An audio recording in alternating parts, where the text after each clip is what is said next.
As I ventured deeper into the Earth's depths, an all-consuming darkness surrounded us. The old elevator creaked under our weight, and I couldn't shake the feeling that we were being lowered into our own graves. But there was no turning back. We had come too far to back down. "Jesus stinks down here," my best friend murmured. His voice echoed against the damp walls of the mine tunnel.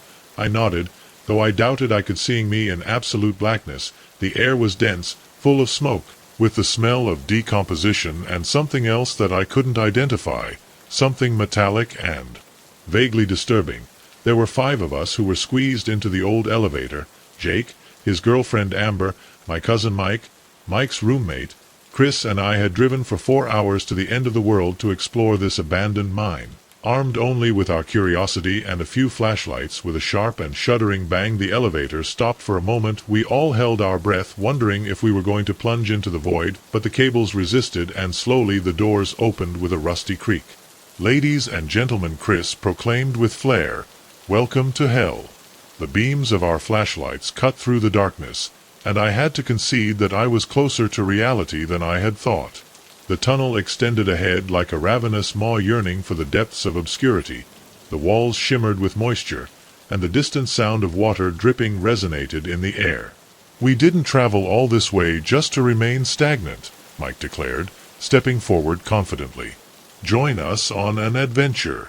We moved forward with careful steps, the sound reverberating unsettlingly in the confined area. The beam from my flashlight flickered across the rugged walls, illuminating forgotten mining tools and heaps of debris. "Hey, take a look," Amber exclaimed with enthusiasm, gesturing towards the wall where a collection of unusual symbols was etched into the stone. "It's probably just graffiti," Jake said with a shrug, but I couldn't shake my doubts.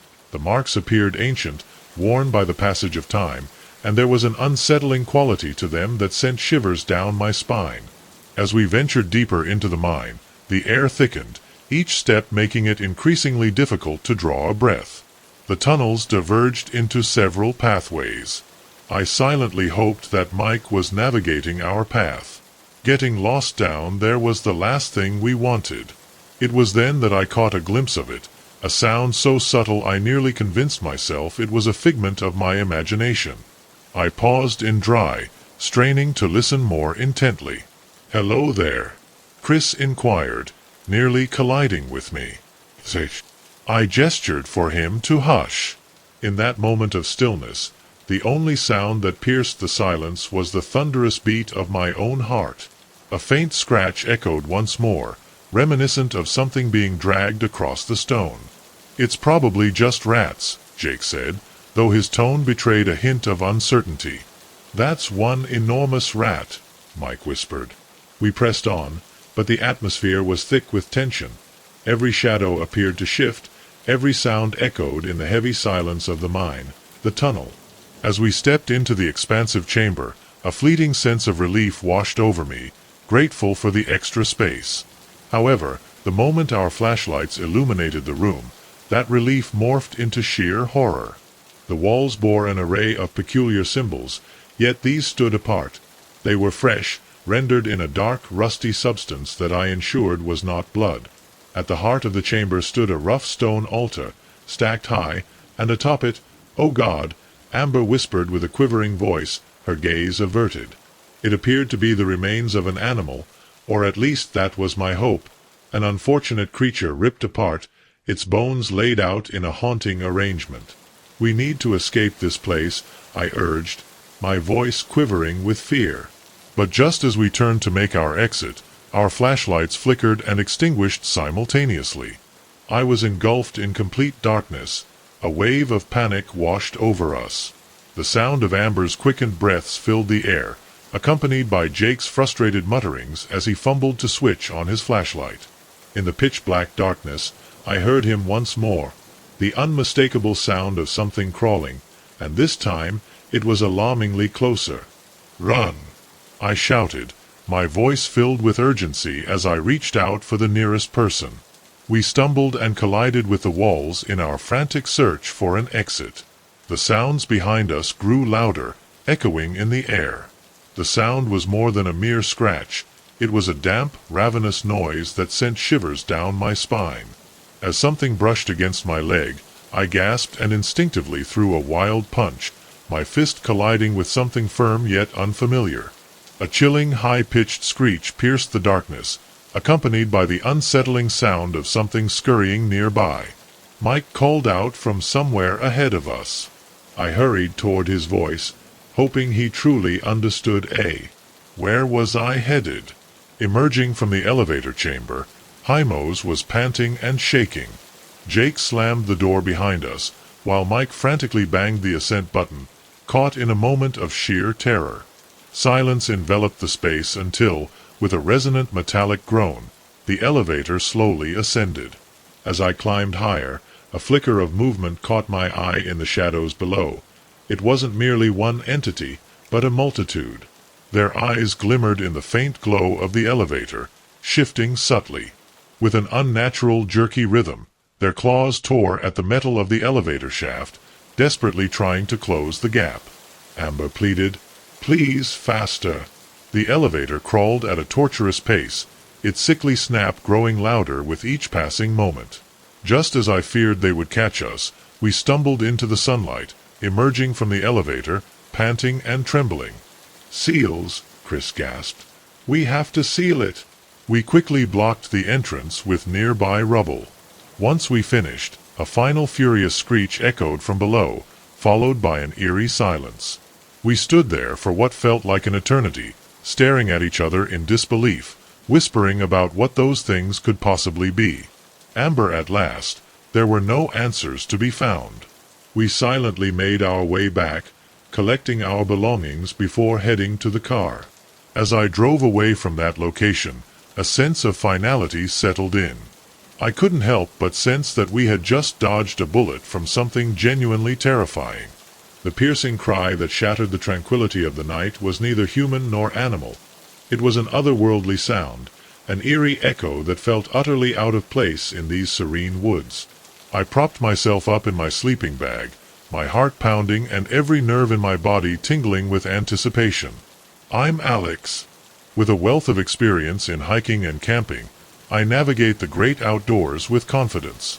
Countless nights have been spent immersed in nature, from the majestic Rockies to the serene Appalachian trails. Yet, nothing in all my years of outdoor exploration could have truly prepared me for the experience awaiting me in the remote woods of northern Michigan. What began as a solo camping trip quickly transformed into a much-needed escape, a chance to clear my mind following a challenging breakup and some workplace issues. This location captivated me with its seclusion, offering a perfect escape to disconnect from the chaos of the world and immerse myself in the beauty of nature. Yet, as that eerie scream reverberated through the trees, a wave of regret washed over me for the choice I had made. With unsteady hands, I grasped my flashlight and let the ace of light slice through the shadows, revealing the thick underbrush enveloping my modest campsite. Everything appeared serene. The trees danced softly in the night breeze, my backpack leaned casually against a nearby log, and the embers of the campfire flickered faintly, yet an unsettling feeling lingered. The forest, the silence was palpable, absent were the crickets, the boars, and even the gentle stirrings of small creatures in the underbrush. It felt like the entire world around was pausing, suspended in anticipation.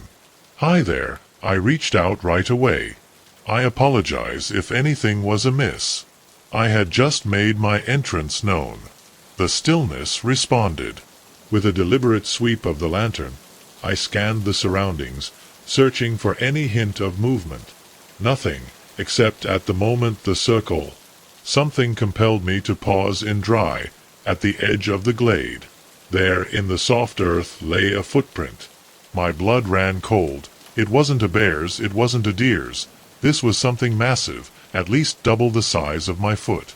Each toe culminated in a long, unnatural claw, and the most chilling part? The tracks were fresh, sharply defined in the damp ground. I forced down the lump in my throat, my mouth feeling parched all at once. What type of creature could have made this footprint, and, even more crucially, where was it found? Suddenly, as if my thoughts had summoned it, another scream shattered the night, this one much nearer. I could hear it now, the unmistakable rustling of branches and leaves being brushed aside. Something large was making its way through the trees, drawing closer to my camp. Panic surged within me, and I dove into the tent, hastily closing it behind me. In a desperate flurry, I grasped at the delicate nylon fabric, hoping it might shield me somehow, while I scrambled for my phone. Frustration bubbling up as I recalled it had no signal. I found myself in solitude.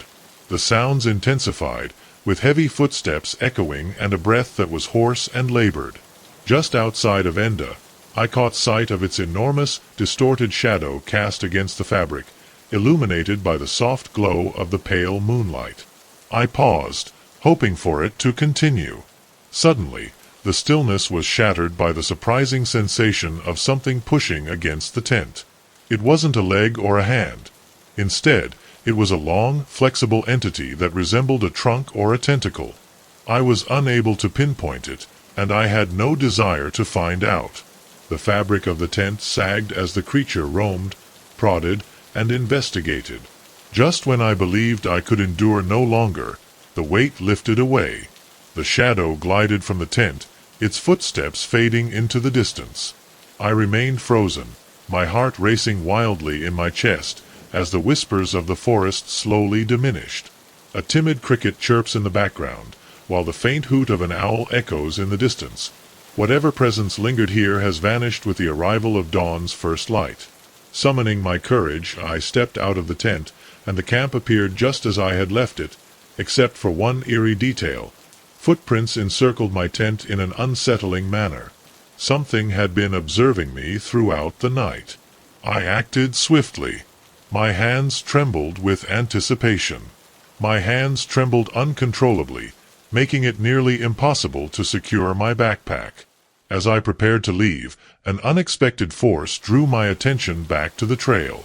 A trail of footprints beckoned from the woods, igniting a spark of curiosity within me, the part that had always craved adventure and the thrill of the unknown. It whispered softly, "Follow them." Undoubtedly, this was madness. Every fiber of my being urged me to flee in the other direction, instructed me to head the other way. My gut urged me to flee in the other direction. What if this moment was my sole opportunity to witness something entirely unique, something unseen by anyone else? Before I could talk myself out of it, my feet were already in motion. The footprints led me further into the forest, weaving between gnarled trees and dense underbrush. With each step, the air thickened. The scent of moist earth blended with something else, something musky, something decayed. At last, the trees suddenly, I spotted it, a clearing at the center, where a crude structure of branches and vines twisted together, resembling a primitive hut or a nest. My stomach twisted at the sight of the bones strewn about. Some belonged to animals, while others did not. The low growl that erupted pulled me sharply from my trance.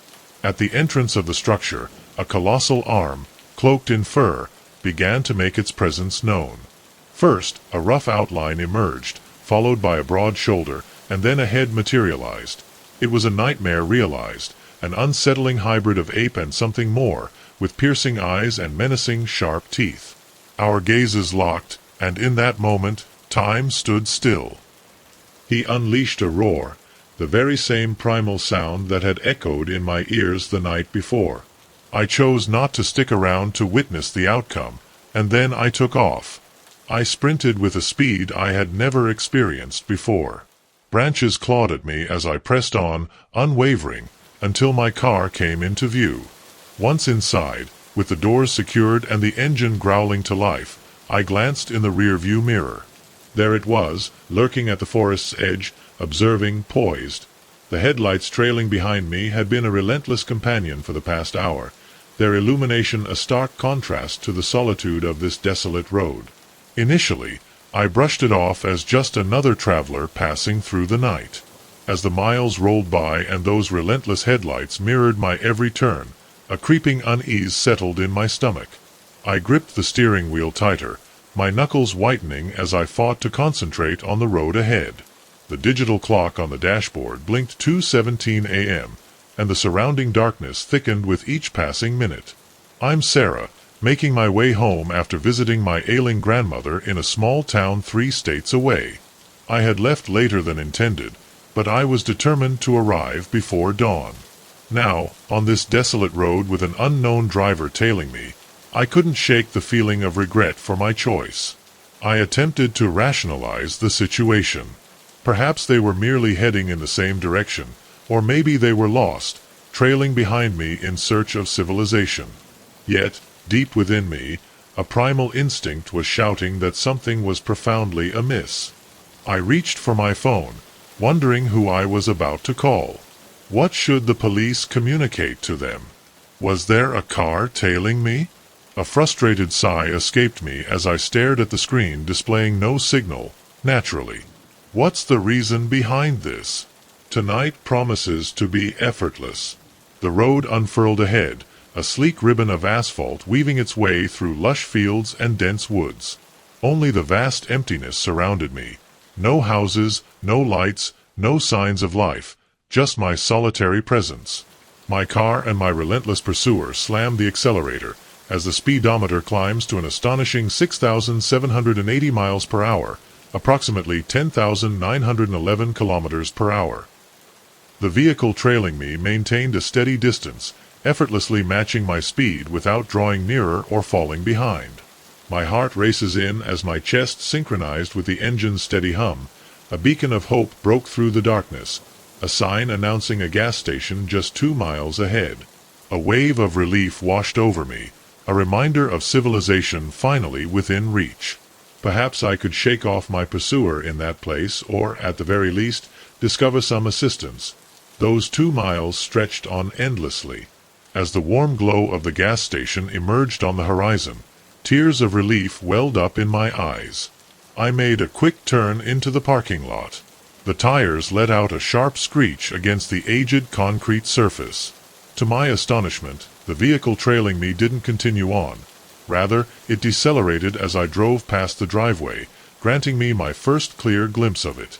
The vehicle, an aging relic from the 70s, boasted a paint job that had faded from a striking black to a lackluster worn gray. As it glided past the gas station, I caught a fleeting glimpse of it, shrouded in shadows. Suddenly, the car vanished without a trace. As darkness enveloped the road, I found myself momentarily still in my car, my hands trembling with a rush of adrenaline. I envisioned it all. I was merely being overly cautious. The gas station was one of those 24-hour establishments, its fluorescent lights humming with an eerie glow. An elderly man sat behind the counter, exuding an air of boredom and drowsiness. As I stepped inside, the doorbell chimed, causing the envelopes to leap with surprise. "Sweet dreams, miss." He gazed at me with intrigue and remarked, "It's okay." He appears to have encountered something truly unsettling. I attempted a smile, but I'm okay. A car trailed behind me for a while, and it stirred a bit of unease within me. The old man's expression shifted in an instant, revealing a mix of worry and fear. "What type of car are you referring to? An older model?" I responded. It was either black or possibly dark gray. The driver was hard to make out. The elderly gentleman nodded with deliberation, his weathered visage taking on a grave expression. "Hey there, just a friendly reminder to watch your step. Strange occurrences have unfolded outside, sending a chill racing down my spine. Could you clarify what you mean by incidents?" The elderly gentleman let out a deep sigh, casting a furtive glance around, as if to confirm our solitude. 4 years, this unsettling incident has persisted. Travelers in the area, particularly during the night, report an eerie sensation of being followed by a car. Some arrive in town filled with fear yet find safety. Others vanish without a trace. A sudden chill ran down my spine. "Call the police," the old man chuckled, a bitter edge to his laughter. "The police have conducted their investigation, as expected. Yet, they always come up empty-handed. Some claim it's merely a tale designed to frighten the boys." He stopped, fixing me with a serious gaze, yet I've heard an overwhelming amount. I gazed out, secretly wishing to catch a glimpse of those headlights on the road once more. Should I remain here until the break of dawn? responded the old man, without a moment's pause, whether he will ever return. Check out that car. Accelerate swiftly towards the closest town. Avoid the temptation to speed on these winding roads. Next, that's the place where individuals vanish. I took a deep breath and nodded. Text, I believe I'll linger here for a bit, if that's all right with you, the old man gestured with a wave of his hand. Feel free to linger as long as you like. We have coffee waiting for you. Craving something intense? I poured myself a cup of that bold brew, seeking a moment of tranquility amidst the chaos. I settled into my spot by the window. As I gazed at the desolate road, every shadow and sound sent my heart racing. An hour slipped by, then another. The elderly gentleman returned to his task, arranging the shelves, casting glances in my direction occasionally. As the first light of dawn began to paint the sky, I got ready to depart. I expressed my gratitude to the old man for all he had done. He nodded. Take care of yourself, miss, and recall my words to him. The morning air was both crisp and humid. As I stepped into the parking lot, I inhaled deeply. In an effort to shake off the remnants of last night's unease, I discovered my car exactly where I had left it, a comforting refuge in the midst of uncertainty. As I reached for the door handle, something unexpected drew my gaze, a folded note, perfectly placed beneath the windshield wiper. My hand shook as I reached for it. The note was scrawled in unsteady handwriting, nearly impossible to read. You were fortunate. Next time you won't be.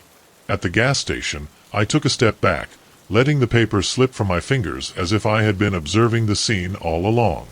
Out of nowhere, an engine erupted to life nearby, startling me. My heart raced as I glanced back to spot an old pickup truck making its way out of the parking lot. I inhaled deeply. Surveying the surroundings, all that remained was the note and the unsettling fear in my chest, paired with hands that trembled uncontrollably. I stepped inside the car, swiftly closed the door, and secured it without hesitation. As I pulled away from the gas station, I found myself glancing at the rearview mirror repeatedly. I was acutely aware that the truth lurked in the shadows, and something was waiting just for me. The ancient Blackwood house towered ahead, its worn Victorian exterior casting an eerie shadow. Let's take a step back to do this, I murmured to myself, almost inaudibly.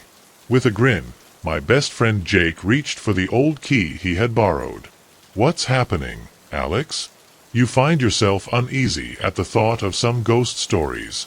If only we had realized then that what lay beyond those doors was far more than mere tales waiting to be uncovered. My name is Alex, and I've always considered myself a skeptic. Ghosts, spirits, the supernatural. None of it ever resonated with me. But that night in the Blackwood house changed everything. It shattered everything I thought I knew about the world. What began as a challenge, one of those reckless dares teenagers undertake to prove their courage, led us to the Blackwood house, a place abandoned for decades, steeped in local legends. They said the original owner, Edmund Blackwood, had descended into madness, murdering his entire family before taking his own life on the grand staircase. Since then, countless tales of paranormal activity have surrounded the property. Jake, always in search of thrills, had been eager to explore it for a long time. As we set out to explore the place, Jake had managed to secure a key that was said to unlock the front door, an irresistible invitation. We gathered our crew, Jake, his girlfriend Lily, our buddy Mike, and Mike's younger sister, Sarah, who had practically pleaded to join us. With a push, we swung open the creaking gate and ventured down the overgrown path. I tried to dismiss the creeping unease. After all, it was just an old house. When Jake turned the key, the front door groaned open, surrendering after years of rust. We stepped into a hallway shrouded in dust and cobwebs, our lanterns slicing through the darkness. The air was thick and damp, carrying a metallic, vaguely unpleasant odor. This is incredible. Sarah leaned in, her eyes wide with wonder as she took in the hall's diminishing splendor. A grand staircase loomed ahead, its once gleaming railing now worn and jagged. The walls were adorned with portraits, each subject appearing to track our every movement with their watchful eyes. For the next hour, we delved into the ground floor, our initial apprehensions fading away, replaced by the thrill of uncovering secret passageways and rooms brimming with antique treasures. It felt as though I had traveled back in time. Every detail was meticulously preserved, as if the family had vanished in an instant, leaving their world untouched.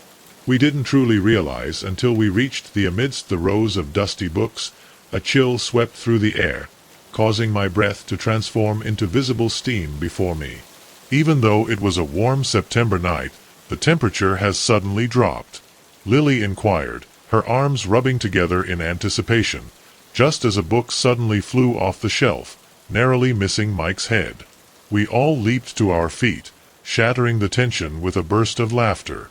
"That's hilarious, everyone," Mike remarked. Even though his voice quivered just a bit, who was it that threw that? We exchanged glances, understanding that none of us were near enough to have been responsible.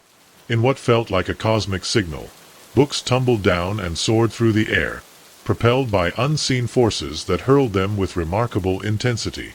Fear gripped us tightly. We dashed toward the door, only for it to slam shut before us. Jake yanked the handle, yet he remained still. "It's locked!" he shouted amidst the chaos of the swirling books. It was at that moment we caught his voice. A haunting, sorrowful wail echoed through the very walls, growing louder until it swallowed our terrified screams. Suddenly, the bookshelf to our left burst open, unveiling a hidden passage. Without a moment's hesitation, we dashed toward it, the secret door slamming shut behind us. We found ourselves in a narrow, pitch-black corridor. The wailing ceased, replaced by a suffocating silence, punctuated only by our heavy breaths. "What the hell was that?" I gasped.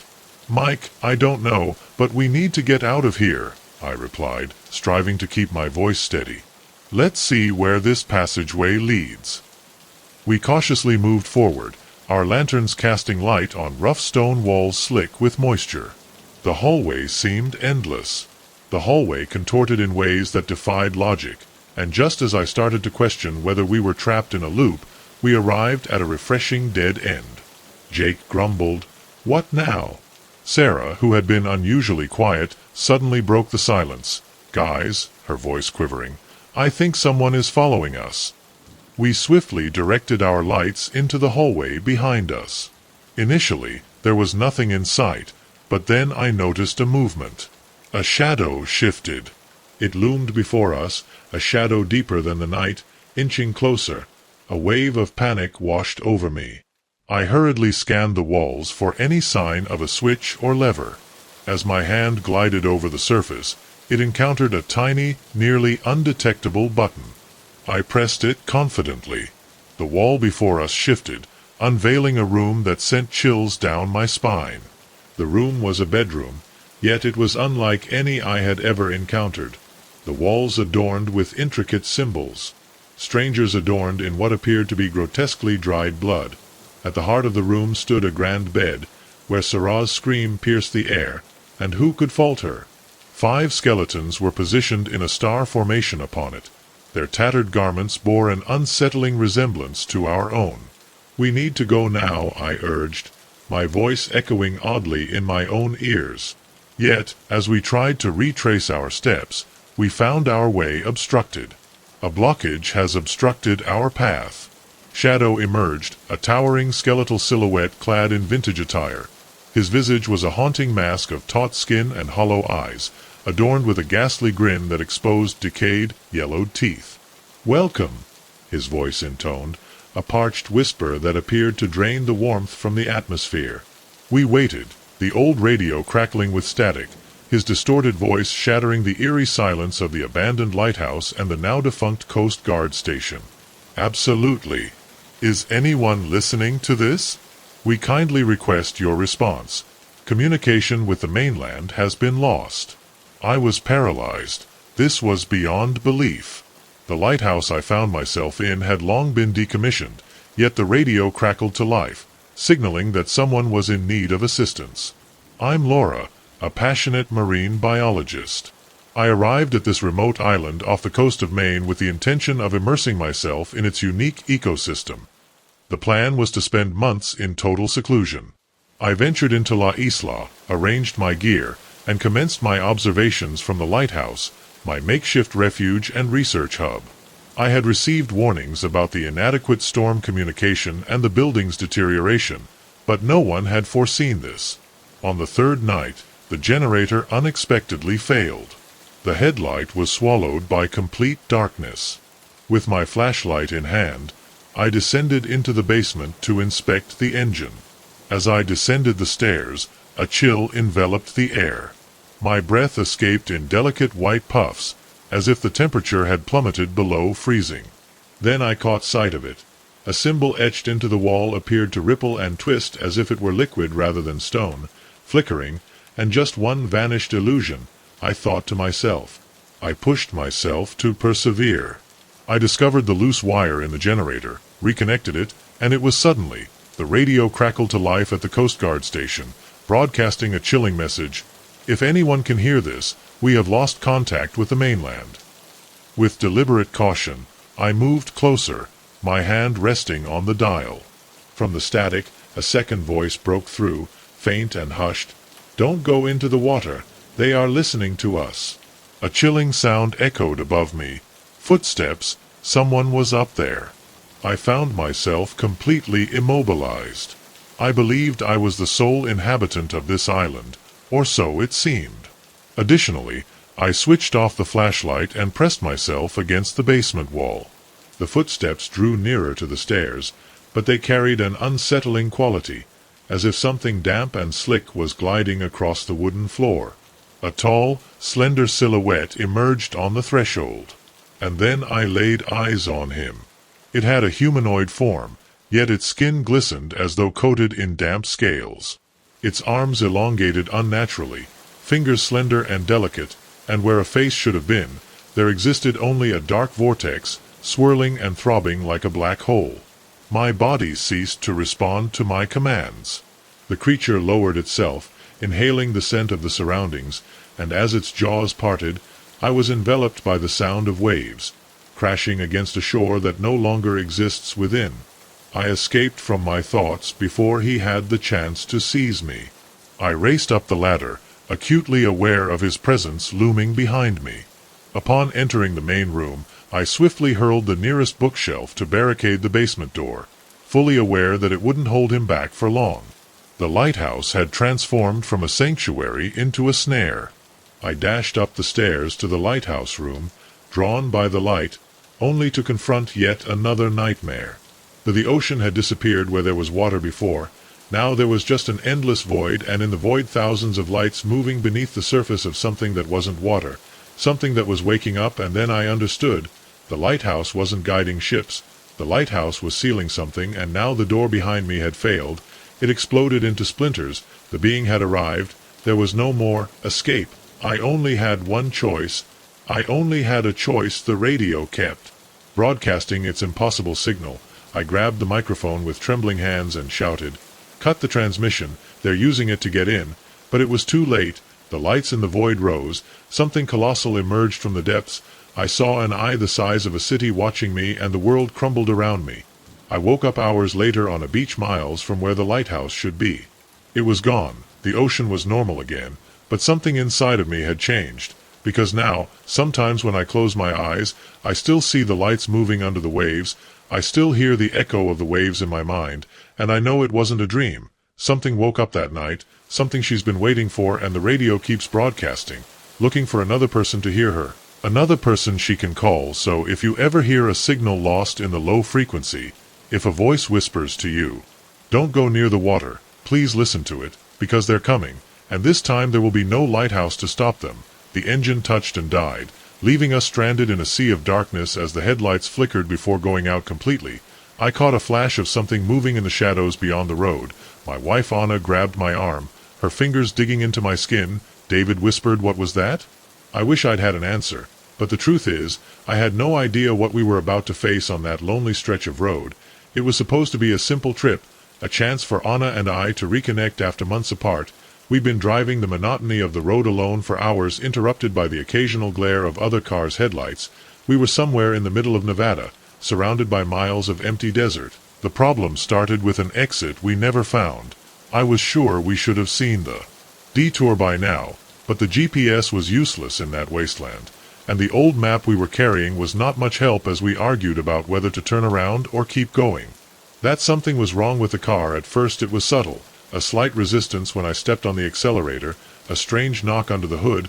I ignored it, not wanting to admit that it had been a mistake not to check the car before the trip, but as the minutes passed, the problems intensified until finally the engine shut off completely. I tried to turn the key. Nothing.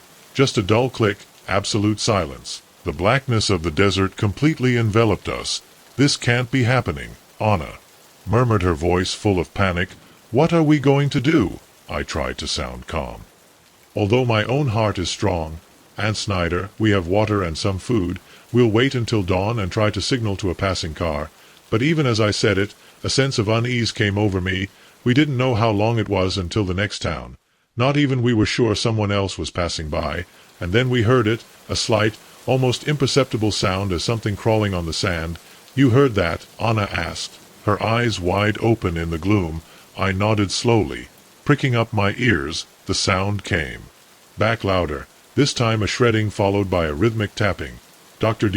Something was coming and brought with it a pungent and disgusting stench, like burnt gum mixed with rotten flesh. "Maybe it's an animal," I whispered, but I didn't believe it. There wasn't any animal that sounded like that. The noise intensified. Thumb drag. Anna looked for the flashlight in the glove compartment when she turned it on. We directed the ace of light towards the road in front of us. At first we didn't see anything, but then something moved at the limits of the lighting. It was tall, impossibly tall. Her body was a twisted jumble of limbs that seemed too long and at the wrong angles. Her skin, if you could call it that, was an amalgam of textures, scales, patches of fur, and something that looked like naked flesh. But the worst thing was her face, if she had one. Too many eyes, all milky and without pupils, and a gigantic mouth that extended over her head, full of rows of sharp teeth like needles. Sharp and pure with terror, I reacted immediately, turning the car key in desperation. Nothing. The creature advanced. Its long bony fingers scraped the glass of the driver's window. Glass fogged up with its hot and putrid breath. My God, Anna muttered, shrinking in her seat. I put the lever in neutral and began to push with my feet. Hoping that the slight inclination of the road would give us something on impulse, the car began to move slowly. But the thing followed us easily. It circulated around the car, moving with terrifying agility despite its multiple limbs. Then I saw something even worse. I was not alone in the darkness. Other figures moved smaller, but just as monstrous. Some crawled on multiple legs, others slithered like deformed snakes. What are those things? I only had no answers. I only knew that we had to get out of there. The car had picked up enough speed. I turned the key again. The engine roared suddenly. I didn't hesitate. I stepped on the accelerator all the way down. The car darted forward. The main creature made one last attempt to catch up with us, scratching the roof with a metallic squeak, then disappeared into the dust of our exhaust. I drove without stopping, without caring about the curves or the signs. Anna was constantly looking through the rearview mirror, his erratic breathing. I think we lost them," he whispered. After several minutes I didn't slow down. No, until the sun began to peek over the horizon, bathing the desert in golden and pink tones.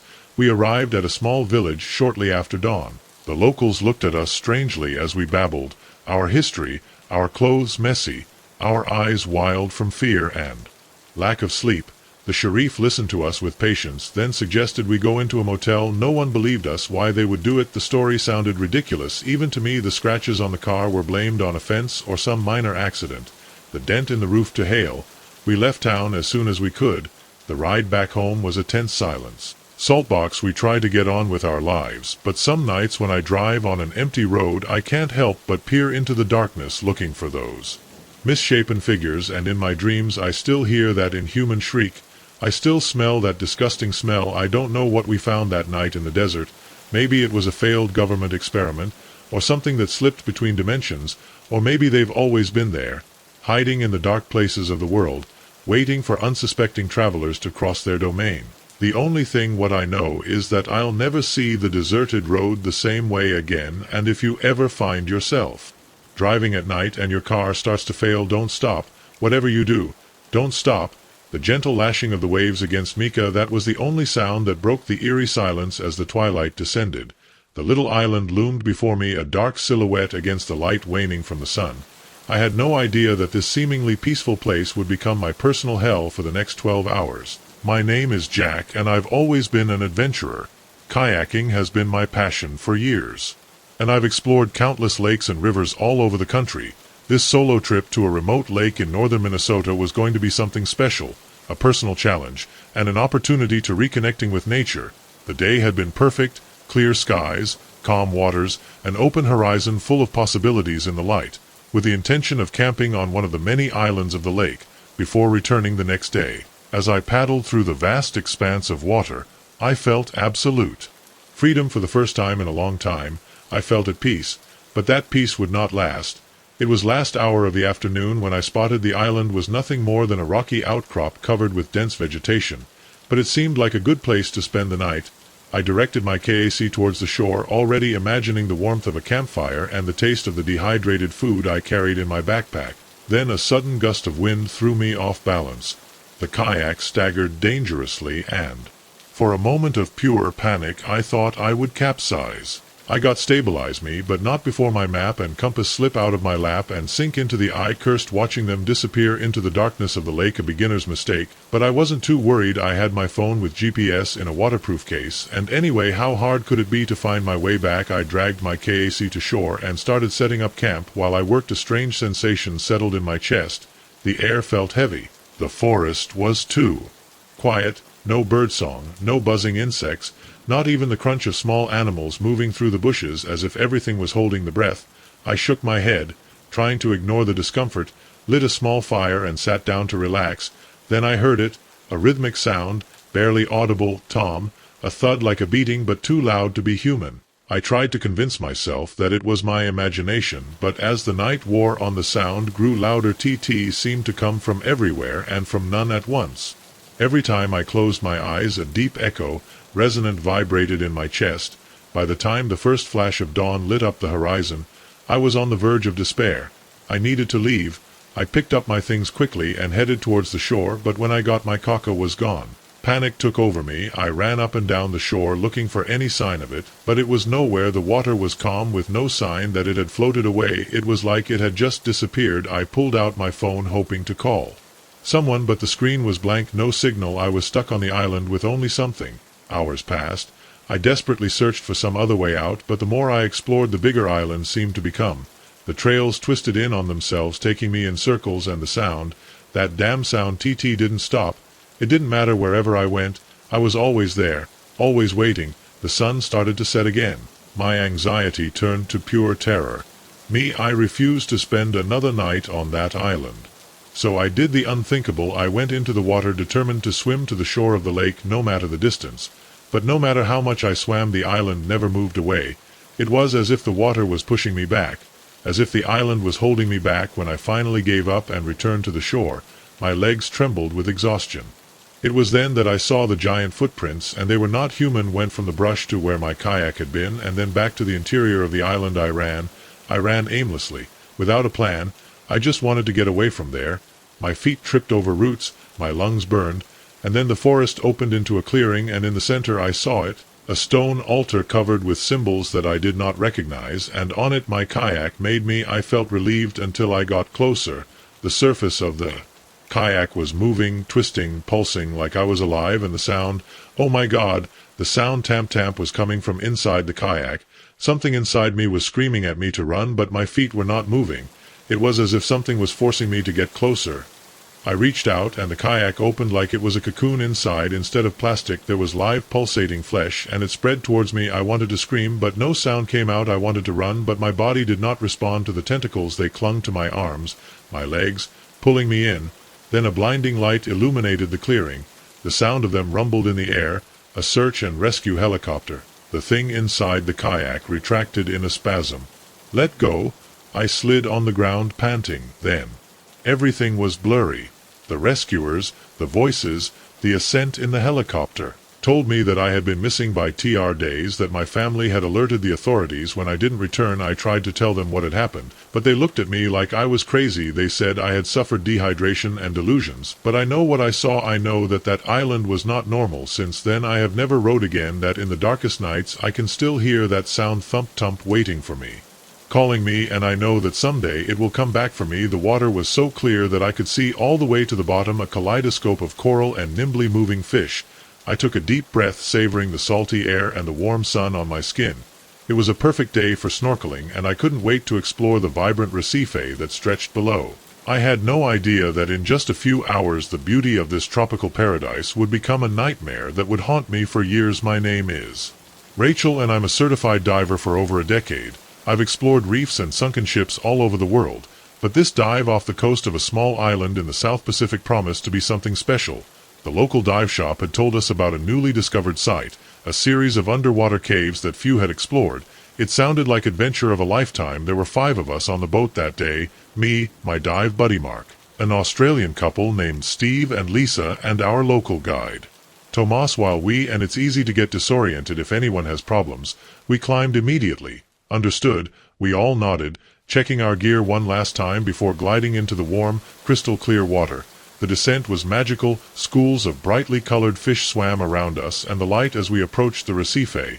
I was amazed. Sea fans were waving with the current. Curious moray eels poked their heads out from cracks in the rocks, and even a sea turtle glided gracefully past us. But it was the cave system that really took my breath away. The entrance was a dark mouth in the caves, the side of the Recife large enough for 2 divers to enter side by side. When we swam into the darkness, our dive lights illuminated a world of wonders. The walls of the cave were covered with soft corals in every imaginable color, and strange translucent creatures floated around us. We explored the first chambers without incident, marveling at the rock formations and the shy fish that inhabited there. But at a time as we got farther deeper, I began to feel uneasy. The passages became narrower and narrower, more convoluted, spinning in ways that made it difficult to maintain the sense of direction. I looked at my dive computer and noticed with growing concern that we had been underwater longer than planned. Caught Mark's gaze and pointed to my wrist, indicating that we should start going back. He nodded. To retrace our steps, Thomas, who had been guiding us, suddenly stopped, looked to the left, then to the right. His body language radiated confusion even underwater. With growing horror, I realized what had happened. We were lost. Panic is a diver's worst enemy, and it could begin to take over the group. Lisa's eyes widened behind her mask, and Steve made jerky and agitated movements. I forced myself to remain calm. Think clearly. It was our only way out. Thomas motioned for us to stay in one place while he explored the path. We clustered in the narrow passageway, our bus lights creating ghostly shadows on the walls of the cave. The minutes passed, feeling like hours in the oppressive silence of the underwater world. Suddenly our lights began to flicker. Those of the couple Australian were the first to go out, where it reduced to a faint glow. An icy chill ran through my body when I understood what was happening. Our batteries were failing. In that moment of almost total gloom, I saw something that froze my blood right at the edge of of light. Something moved. It was big, much bigger than any fish I had ever seen in a cave, and it was getting closer. I grabbed my arm, Mark pointing frantically. He squinted in the gloom, and suddenly his eyes widened in sheer shock. The thing couldn't call it a fish. It was too alien for that. It was sliding towards us with a sinuous grace that belied its size. It had no eyes that I could see, but somehow I knew it was aware of our presence. We backed away slowly, trying not to make any sudden movements, but Steve panicked, kicked with force. Its fin hit the wall of the cave, giving off a cloud of sediment and debris in an instant. Our visibility went from bad to non-existent. What happened next was pure chaos. I felt more than I saw how the creature pounced. There was a gasp, Lisa, I think, and then the horrible sound of something hard hitting the rock. I moved my diving knife to mowing, feeling that I was hitting something rough and rubbery. A stream of water swept me away, almost ripping the regulator out of my mouth. I rolled with the current, desperate not to be smashed against the walls of the cave.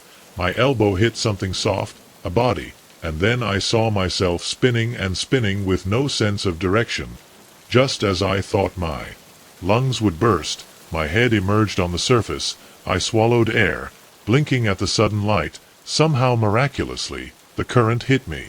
I had ejected from the cave system, taking me into the open water. When my eyes adjusted, I saw the sea coming out to laugh near me, coughing and panting. But Steve, Lisa, and Tomas did not show up. The next few hours were a whirlwind of Coast Guard searches, interviews with the police, and devastating calls to families. Despite an exhaustive search, no trace was ever found of our missing comrades or the creature that we found. The official report cited a tragic diving accident, possibly caused by equipment malfunction or human error. They dismissed our stories about the creature as hallucinations brought on by nitrogen narcosis or oxygen toxicity. But I know what I saw. I know what I felt in the depths. That day the wind howled outside, shaking the windows of our secluded cabin. I huddled closer to the fireplace, trying to shake my throat. Cold that had gotten into me to the bone. Although it had nothing to do with the blizzard that roared outside. My wife Sarah paced nervously to and fro by the frost-covered windows, her eyes scrutinizing the white emptiness beyond. They should have returned. Her voice strained with worry. I nodded gravely, knowing that with each passing minute our friends would survive this. My name is Daniel, and what started as a relaxing winter vacation with friends quickly turned into a fight for survival. Against forces we couldn't begin to comprehend. All was going to be a perfect week. 6 of us, Sarah and I, our best friends Mike and Lisa, and a couple we had recently met, Tom and Emma, rented a luxury cabin deep in the mountains. The place was beautiful, with exposed wooden beams and huge floor-to-ceiling windows that offered breathtaking views of the snowy landscape. The first days were everything we expected: skiing, snowball fights, and spending the nights around the gigantic stone fireplace, drinking hot chocolate with whiskey and telling stories. It was idyllic, the kind of vacation you see in the magazines. But on the 4th day, everything had started to change. First it was the weather. Clear and cold winter days gave way to an ominous wall of clouds rolling in from the north. The temperature plummeted and the wind picked up, howling around the corners of the cabin with an almost human wail. "It looks like a big storm is coming," Mike said, frowning as he looked at his phone. "The weather app says it's coming tonight. It could fall over a meter of snow." At first we didn't worry too much. The cabin was well stocked with food and firewood, and we had plenty of ways to entertain ourselves. But when night fell and the storm hit in full force, an inexplicable sense of dread settled over us. First, the electricity went out. I plunged into the darkness, lit only by the warm glow of the fireplace and a few candles lit in a hurry. Then the phones lost the signal, leaving us completely cut off from the outside world.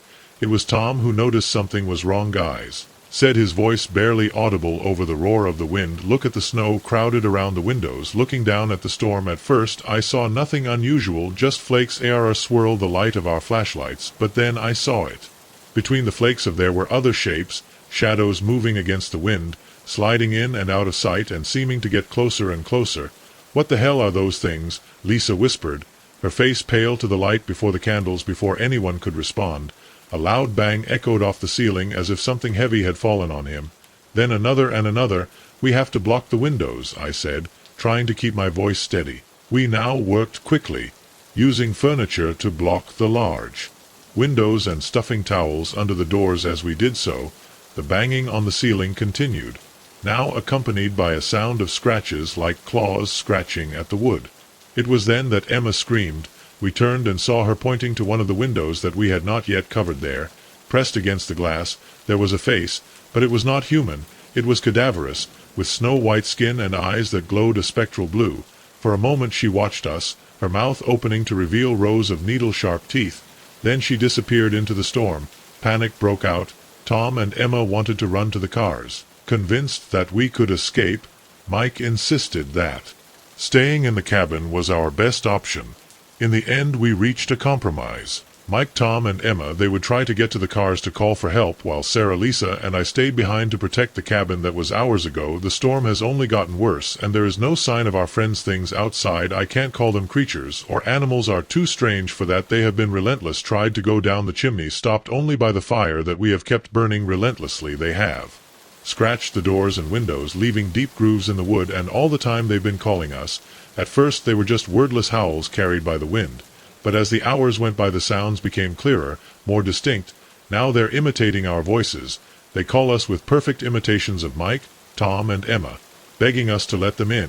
Sarah jumps when another loud bang echoes through the ceiling, and yes, what if they really are they up there? I asked Tip with a trembling voice, and If they made it back and need our help, I shake my head, ignoring the pleas that sound so convincing ain't them. I say, hoping to sound more confident than I feel. We have to hold on until dawn. Things like this can't survive the sunlight. True. Lisa nods, gravity clinging tighter to the fireplace poker she's been holding like a weapon. God, I hope you're right. As if responding to my words, the attack on the cabin intensifies. The windows knock on their frames. The wood creaks under the pressure of the claws. The fire flickers wildly, casting monstrous shadows on the walls. Look, Sarah screams suddenly, pointing to a crack in our barricade through the small opening. I see the storm is beginning to subside. The sky clears, the first glimmers of dawn dyeing the clouds pale gray. For a moment I feel hope, but then I hear Mike's voice, distorted as if coming out of a broken speaker. Guys, can hear me? We get to the car, but something's wrong. I don't feel right. Please, you have to let us in before the sun comes up. Please, Sarah. I am, and I have to physically hold her to keep her from running to open the door. It's not him I mean. Both for her and for myself. They're trying to fool us. The next few minutes are the longest of my life. But finally the sun peaks over the mountains, and then the creatures scream, a sound so sharp that it makes me see white spots through the window. I see them dissolve in the morning light like snow melting. When the silence finally falls, we go out. The cabin is destroyed. And in the snow we found the bodies of Mike, Tom, and Emma, frozen, twisted, their faces still frozen in an expression of terror. The cabin stood alone in the clearing, its aged trunks bathed in the soft glow of twilight. As I approached with a heavy backpack of provisions, I felt a mixture of relief and apprehension. This secluded refuge was to be my escape, an opportunity to clear my mind and finish my novel. I had no idea it would become the setting for a nightmare that even in my most twisted fiction I could not have imagined. My name is Olivia, and I'm a writer, or at least I was trying to be. After my first book failed miserably, I struggled with crippling creative block. When my agent suggested a writing retreat, I accepted without hesitation. A month alone in the mountains, away from the distractions and pressures of the town, sounded perfect. The cabin in an online ad. The photos showed a rustic and picturesque structure nestled in a dreamy forest. The owner, an old lady named Margaret, was friendly but lazy in our phone conversations. "It's a special place," she said. "She has a way of bringing out what you carry inside." When I climbed the creaky steps of the porch, I decided that Margaret had underestimated the charm of the cabin. Was like something taken from a fairy tale, with a rocking chair and a wind mobile jingling softly in the breeze. Broke through the door, and I walked in, breathing in the scent of pine and old wood. The interior was cozy. A stone fireplace dominated one of the walls, surrounded by comfortable furniture. A narrow staircase led to what I assumed was the bedroom. I spent the first night settling in, unpacking my clothes, and placing my laptop on the solid oak desk by the window. At nightfall, I lit the fire and snuggled up on the couch with a glass of wine, listening to the wind through the trees and the occasional hoot of an owl. Was perfect. Pacific. Exactly what I needed to break my creative block. The next morning I woke up feeling refreshed and inspired. I made coffee and sat on the list to immerse myself in the writing. The words flowed with ease. Before I knew it, hours had passed. I was so absorbed that as soon as I noticed the sunset, it wasn't until I got up to stretch out that I felt something strange. The cabin felt different, colder, despite the fire still burning in the hearth, and there was a faint but unmistakable smell of damp earth and decay. I shrugged, attributing them to the age of the building and my overactive imagination. But as I prepared dinner, I couldn't shake the feeling that someone was watching me more than once. I was surprised, looking over my shoulder, hoping to see a shadow in the gloom. That night I had a hard time sleeping. The wind had picked up, making the cabin creak and sway, but under those familiar sounds I heard something else, a soft rhythmic tap, as if someone was slowly walking on the ground below.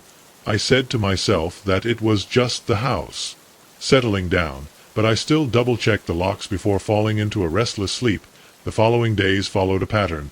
I wrote during the day, getting lost in my story, but as night fell the feeling of uneasiness returned, the feeling of not being alone, of being watched, and I began to notice small changes. A book moved from its place, a door that I was sure I had closed opened wide open. On the fifth night, everything intensified. I was awakened by a rumble downstairs, my heart pounding my chest as I walked down the stairs, clutching a heavy flashlight as a makeshift weapon. The living room was a mess. The books had been swept off the shelves, the furniture overturned, and on the deeply scratched wooden floor there was a single word: "Go." Run upstairs, lock your lights. An hour later, illuminating the gloom of dawn, they found nothing, no signs of forced entry, no footprints apart from mine. They suggested that it might have been an animal, maybe a bear, although they couldn't explain the message carved into the ground. I wanted to leave at that moment, pack up and not look back, but something stopped me. Maybe stubbornness or the fact that I was finally moving forward with my book. Whatever it was, I decided to stay that moment. By my decision, I would chase things in a worse way. Objects moving by themselves, sometimes flying around the room, as if thrown by invisible hands. The smell of decomposition became stronger, and the sounds of God, the whispers on the walls, scratches in the attic, and always, that rhythmic tapping from one side to the other, from one side to the other. I stopped sleeping. I survived on coffee and fear. But I continued to write more than ever. The story took a dark turn, full of horror and madness. It was as if something was guiding my hands, dragging the narrative into twisted paths I had never imagined. A week later I woke up to find my laptop open with an unknown document on the screen. It was a diary entry dated 1952. It described the last days of a woman named wife of the timber magnate who built the cabin. Clara spoke of a presence in the house, an evil that drove her husband to madness and suicide. It mentioned rituals in the basement, sacrifices. The text ended abruptly. Halfway through a sentence I desperately searched for information about the history of the cabin. What I found froze my blood. There had been deaths there, many suicides, accidents, disappearances, all attributed to the curse of the cabin. I knew I had to leave, but when I tried to pack I couldn't. It was as if my body didn't obey me. Every time I tried to get out, I'd find myself back at the desk writing. The entity, whatever, wouldn't let me go, no, until the story was over. Days melted into nights. I wrote and wrote non-stop. The shadows in the cabin stretched out. The voices on the walls grew louder. Finally, after what seemed like weeks or maybe just days, I wrote the last word, and then everything fell silent. Finally, after what seemed like weeks or maybe just days, I wrote the last word, and then everything fell silent. The oppressive atmosphere suddenly disappeared, as if a heavy blanket had been lifted. For the first time in a long time, I felt that I could breathe. With trembling hands, I printed the manuscript. It was a masterpiece of horror, far beyond anything I had ever written before. But deep down I knew it wasn't really mine. It had just been the conduit, a simple instrument for that to tell its story. I ran that same night. They don't pack non-stop until the cabin was a distant memory in my rearview mirror. Before I left, I sent Margaret a check to cover the rest of my stay and the damage. She never cashed. The manuscript now rests in a locked drawer in my. I haven't read the apartment again. I haven't even touched it. Sometimes in the middle of the night I seem to hear a whisper coming out of that drawer, calling me, tempting me to open it, to share the story with the world. But I resist, because I know that some stories are better left uncounted, some doors better left closed, and sometimes the price of inspiration is too high. I don't write anymore. I can't. Words don't flow, or when they do, they terrify me. But in my dreams I always go back to the cabin, and something is waiting for me, longing for me to tell her story again. The camera's red light flashed steadily, her relentless gaze fixed on me as I slept. I didn't notice her at first, too exhausted from the long flight and grateful for the luxurious room. But as I lay in bed that night, unable to get rid of the feeling of being watched, my eyes caught that tiny flash in the darkness. At that moment I realized that the perfect getaway I had been promised was nothing like that. My name is Jenna, and what should have been a quiet week taking care of a wealthy family's home turned into a macabre game of cat and mouse with an invisible observer. It had all started innocently. A friend of a friend mentioned that the Richardsons, a well-to-do couple she knew, were looking for someone to stay in their mansion while they went on a trip to Europe.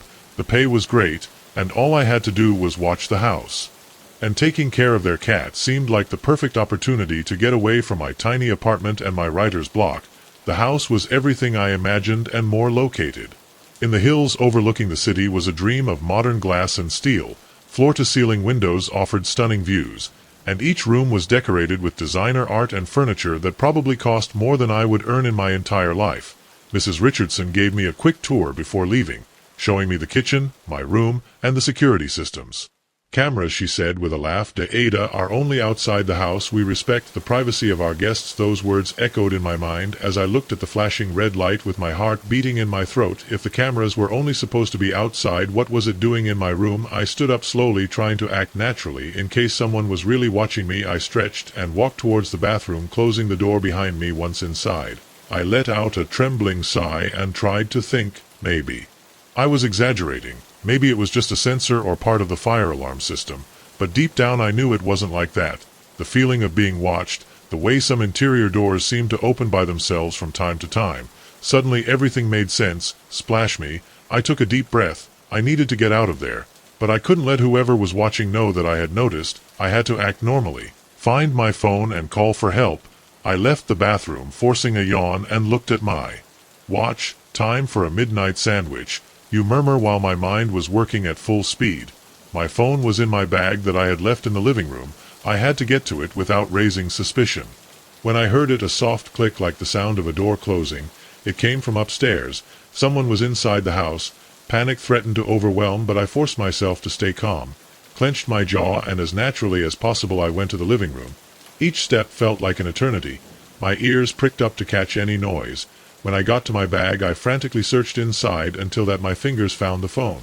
But when I looked at the screen, my stomach sank with no signal. Of course, the house was in a remote area, and the thick walls were probably blocking the reception. I was trapped. The footsteps on the staircase paralyzed me. They were slow, deliberate, as if the person knew they had all the time in the world. I looked around desperately looking for a weapon. My eyes were fixed on a heavy vase of glass on a nearby table. I grabbed it with both hands. The chill of the slippery surface against my sweaty palms pressed me against the wall by the entrance to the living room. My heart stretched it so hard I was sure they would hear it. The footsteps came to the bottom of the stairs. They stopped. I held my breath. Then slowly they began to move towards the room. A shadow fell on the threshold. I lifted the vase ready to attack, but when the figure entered my field of vision I froze. It was Mrs. Richardson. "Oh," Jenna said with a smile that didn't reach her eyes. "You should be in bed. Everything is fine." I went down the vase slowly, the confusion struggling with the fear inside me. "Mrs. Richardson, I thought they were in Europe." Her smile widened, becoming almost predatory. "You saw before her time. We scared something. It wasn't right." Her hair was different, her clothes too casual for the impeccably groomed woman I'd met before, and her eyes were cold, calculating. "Where is Mr. Richardson?" I asked, trying to keep my voice steady. Her smile turned into something sinister. "Oh, he's around here. He's probably watching us right now. He loves his little games." A chill ran down my spine. Games. Mrs. Richardson took a step closer. "You see, Jenna, this house isn't just a home. It's an experience." I felt a lump in my throat. "What are you talking about? Our clients pay a lot of money to watch, to feel the excitement of the house from the safety of their screens." The truth hit me like a sledgehammer. The house, the cameras, I was the show. I squeezed the vase harder, backing away. "You're crazy. I'm leaving right now." She laughed, an empty sound of warmth. "Oh dear. No one leaves until the game is over." I didn't wait to hear more. I threw the vase and ran. The next few minutes were a nightmare of doors closing on their own, corridors that seemed to change direction, traps designed to corner me, and everywhere screens lighting up, showing the faces of the spectators, men and women in elegant clothes with glasses of wine in hand. Watching with delight my despair, they placed bets, they celebrated. When they almost caught me, they lamented. When I found a momentary respite at dawn, they found me in the room where it had all started, curled up in an exhausted corner. Mrs. Richardson came over. "Impeccable as you always played well," she said softly, "better than most." And then I felt a prick in my arm. Consciousness faded. When I woke up I was in my apartment. On my nightstand an envelope with money and a note. "Thank you for participating. We hope you enjoyed your stay." The rancid smell of decay hit me like a wall as we walked through the rusty doors of Oakwood Asylum. The dilapidated facade loomed before us. Its broken windows stared at us like empty eyes. We were there for adrenaline, searching for the perfect shot for our urban exploration channel. We had no idea we were entering a nightmare that after the cameras stopped rolling. My name is So, and I'm the videographer in Time, a moderately successful YouTube channel dedicated to exploring abandoned places. Our team consisted of me, my best friend and co-host Jake, our sound technician Mike, and our new member Emma was in charge of research and logistics. Oakwood Asylum had been on our radar for months. Built in the late 1800s, it had a reputation as one of the most haunted places in the state. Stories of unethical experiments, patient abuse, and unexplained deaths shrouded its history. It had been abandoned for decades, left to rot on the outskirts of a small town in the Middle East. Getting permission to film there had been a nightmare of bureaucracy and exemptions from liability, but Emma had worked her magic now. Before the imposing structure I felt a mixture of excitement and apprehension. Sure of this, Jake asked his usual security, staggering slightly as he looked at the ruined building. I nodded, trying to project more confidence than I really felt. This will be our best episode so far. Let's go, let's get going. We spend the next hour preparing our equipment. Cameras, lights, recorders, EVP, the entire arsenal while the sun began to set, casting long shadows on the overgrown terrain. We walked into the building. The interior of W was a time capsule of abandonment. Peeling paint hung on the walls in sheets, and the floor was covered with debris. The air was dense with dust and the unmistakable smell of moo. Well, let's start in the main lobby, I said, adopting my professional mode. Jake, give us the eye. Slowly focus the camera around the room, capturing the decadence in all its eerie beauty. But when I zoomed in on a particularly haunting wheelchair, something in the viewfinder made me pause for a second. I swore I saw a figure standing behind the chair, a tall, cadaverous silhouette dressed in what appeared to be a doctor's coat, old-fashioned, blinked and had disappeared. I shook my head, attributing them USN. We continued the recording, entering the labyrinthine corridors of the asylum. While exploring them, audio there was only static. We went on, our restlessness growing with each passing hour. The further we went into the old surgical pavilion, where everything became truly terrifying. We were preparing a shot in what had once been an operating room when Emma let out a heart-rending scream. We turned immediately and saw her pointing to the opposite wall, her face white with terror, there written with what appeared to be fresh blood. The words came out of here in irregular letters and dripping aints. "This is not funny," Emma said, in a trembling voice. "Who among you did this?" We looked at each other, the confusion and fear reflected in every face. None of us, we had been in the room together the whole time as we tried to process what we were seeing. A blast of icy air swept through the room. The temperature dropped so suddenly that I could see my breath form in the air. And then, one by one, our lights began to flicker and go out in the darkness, total that followed. I heard the sound of slow, deliberate footsteps approaching from across the room. My muffled sob escaped Emma's throat, and I felt Jake's hand cling tightly to mine. My flashlight flickered just in time to see a figure step forward. It was the same tall, cadaverous little girl I'd glimpsed before, but now I could see her clearly. She was wearing a blood-stained doctor's coat, and her face, God, her face was a nightmare of twisted flesh and exposed bone. Her face mouth stretched into an impossible smile. "Run!" I screamed. What followed was a terrifying chase through the dark halls of Oakwood. We could hear that thing behind us, its footsteps ringing on the walls, always too close. The doors closed by themselves, trying to separate us. More than once I felt icy fingers rub the back of my neck. Somehow, we got back to the front entrance. We went out into the cold night, panting and trembling. But our relief was short-lived. As we turned to look at the asylum, we saw dozens of figures in the windows, patients in torn gowns, doctors with cruel instruments, nurses with dead eyes, and there at the door was the thing that had haunted us, his grotesque face still divided in that hideous smile. We didn't stop running until we reached our truck. We sped out of there, abandoning most of our equipment and any pretense of professionalism. The trip back to the city passed in silence. None of us could rationalize what we had experienced. "We can't post this," Jake finally said, his face pale and tense. "No one would believe us." We all agreed. We decided to tell our followers that we had had problems with the equipment and that we hadn't gotten usable images. But our nightmare wasn't over. In the days and weeks that followed, they began. Strange things would happen. We would wake up in the middle of the night to find our rooms locked. Out of the corner of my eye, Emma developed a mysterious rash that looked eerily like surgical scars. Mike kept hearing those whispers, even without his headphones on, and I couldn't shake the feeling that we were being watched at times. Out of the corner of my eye, I caught a flash of a tall figure with a doctor's coat, but every time I turned to look straight there was nothing. We tried to move on, forget Hogwood and what we saw there. But it soon became clear that what we found in that damn place had followed us home. It's been 6 months since that night, and everything has gotten worse. Emma quit the channel and moved across the country, desperate to escape the nightmares. Mike went into the psychiatric hospital last week. He won't stop muttering about voices telling him to get on with the work, Jake, and I keep trying to keep the canal standing, but our hearts are no longer in it. Every abandoned building, every dark corner seems to hide unimaginable horrors. We can't shake the feeling that we opened a door that night in Oakwood, and now something is crossing through it. To all you urban explorers, thrill seekers, ghost hunters, beware. There are places in this world that are abandoned for a reason, doors that should never be opened, stories that should stay buried. Because sometimes when you look for ghosts you find something much worse, and sometimes those things follow you home. As for me, I don't know how much longer I'll be able to keep running every night. I dream of Oakwood with its hallways endless and dark with that smiling doctor, and every morning I wake up to find my room a little colder, the smell of decay a little stronger. I fear it's only a matter of time before Hogwood claims us all.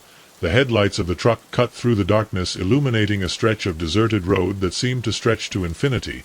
I had been driving for hours, the monotonous roar of the engine only interrupted by the occasional blink. It was then that I saw him, a lone figure standing on the shoulder with his thumb outstretched.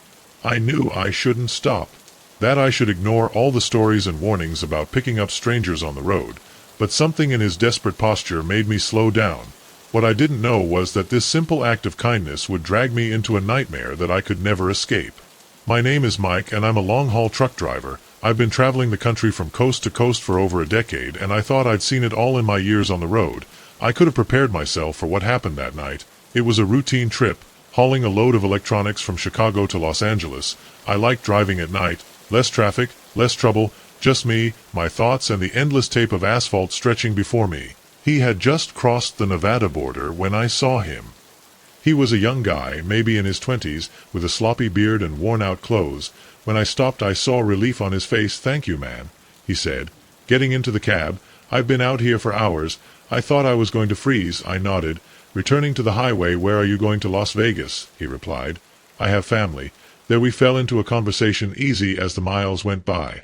His name was Alex, and he told a story of bad luck and missed opportunities that had left him hitchhiking across the country. He had heard similar stories hundreds of times, but something in his story didn't add up.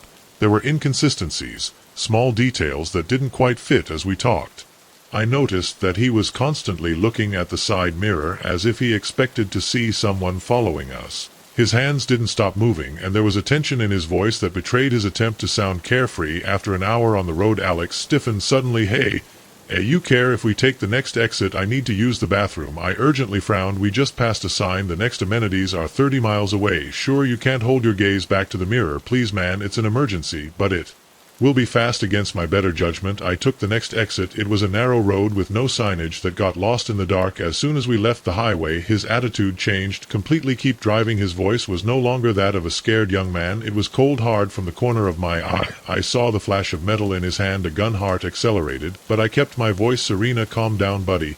If you want money, take the truck."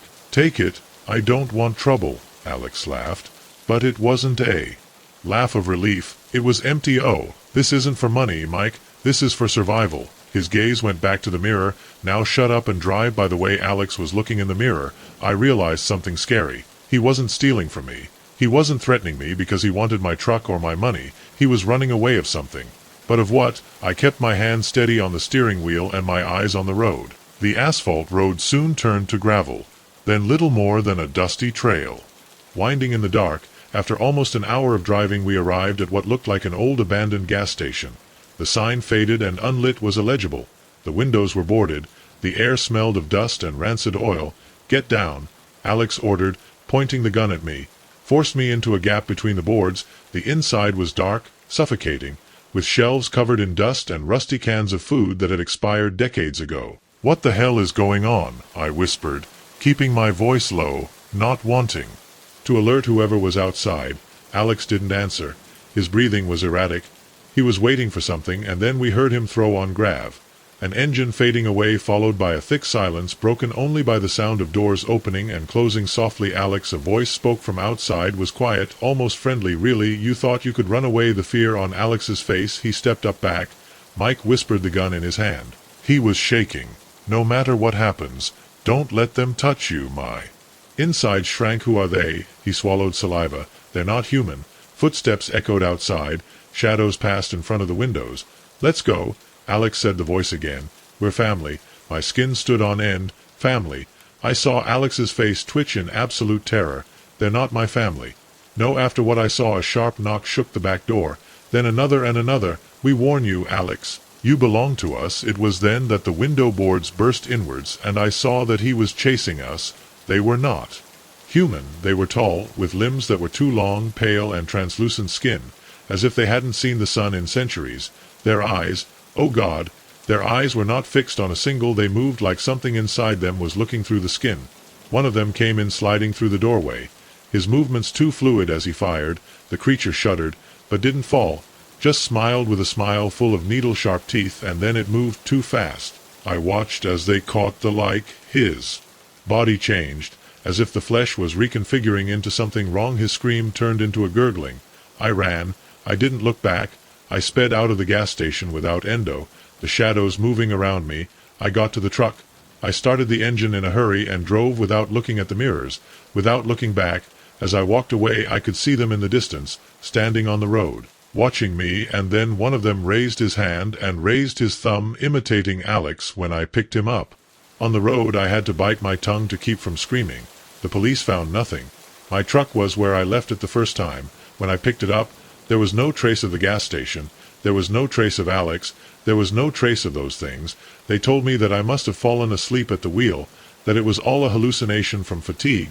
But I know the truth. I know that they are out there waiting, looking for someone else to replace Alex. So if you're ever driving on a lonely road and you see a lone hitchhiker with his thumb outstretched, don't stop, don't look, don't slow down.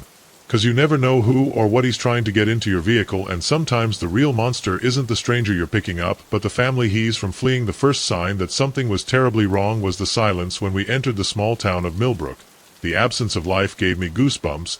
There were no people on the streets. There were no moving cars. There was no barking of a dog or the song of a bird.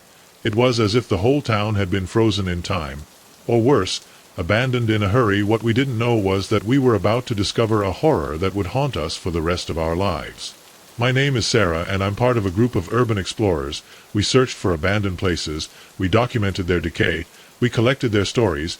It had always been exciting, sometimes a little scary, but never dangerous, until Millbrook. Our team consisted of 4 people.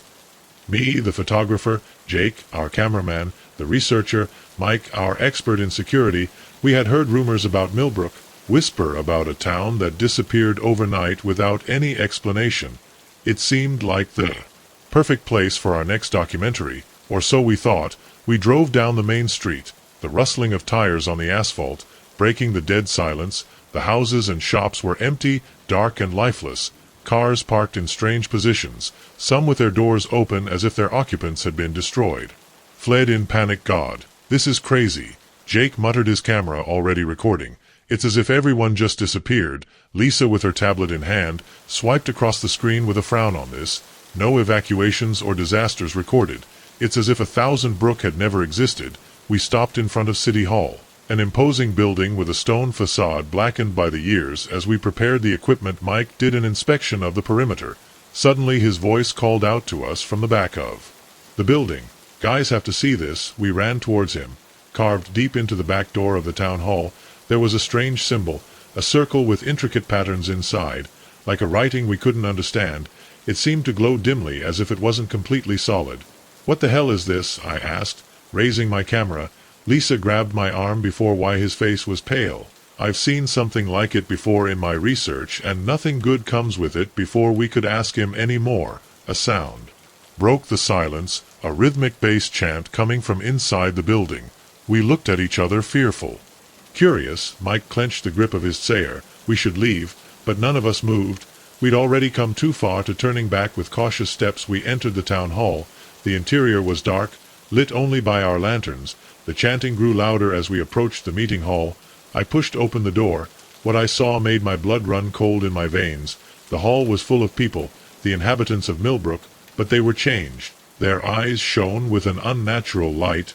Their bodies trembled and blinked, as if they weren't completely solid. In the center of the room, a hooded figure was leading the chant. We were petrified. Then one of the inhabitants turned and saw us. The chant stopped abruptly. All eyes in the room rested on us. "Run!" Mike shouted, and I didn't need to repeat it. We turned around and shot out behind us. Inhuman screams and the pounding of heavy footsteps were heard as we stepped out into the street. I looked back. People, or whatever they were coming out of City Hall. But their movements weren't normal. They weren't running. They were gliding like gravity wasn't fully applied to them. We got in the car.